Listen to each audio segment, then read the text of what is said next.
I want to wish all Virginia veterans a happy Veterans Day and also talk about the importance of veterans to Virginia to everyone in the Commonwealth. 1 in 9 Virginians is a veteran. When I first heard that, I thought, wow, that's amazing. 1 in 9 Virginia adults a veteran. That's a big number. But the person who told me said, no, it's not 1 in 9 adults. It's 1 in 9 Virginians from birth to death as a veteran. And that makes us one of the most connected states to veterans issues of any in the United States. It's something we can be proud of.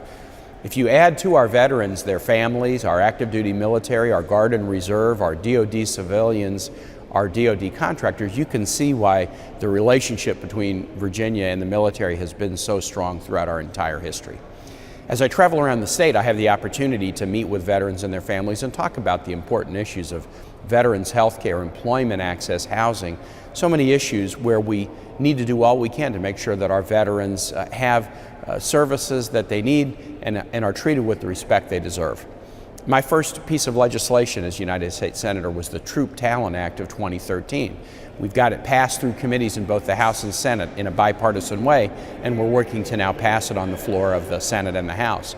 It's an act that's designed to tackle the tough issue of the veterans' unemployment rate, especially enlisted veterans who are retiring from service in the Iraq and Afghanistan era and face a tough job market where their unemployment rate is higher than the national average.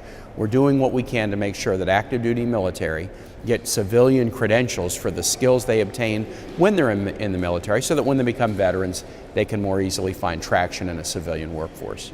Just last week, I introduced a new bill, a veterans education bill, to take the way veterans' educational benefits are administered by the VA and the Department of Defense and make them, frankly, more user-friendly so that veterans can use them for the kinds of high-quality education they'll need to be successful in work.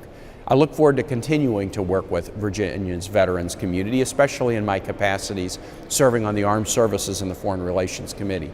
If you have ideas or problems that we can help you solve, I hope you'll contact us either at our office in Washington or at one of our 6 statewide offices, because we've got folks on duty who are trained to deal with veterans issues and we want to be helpful.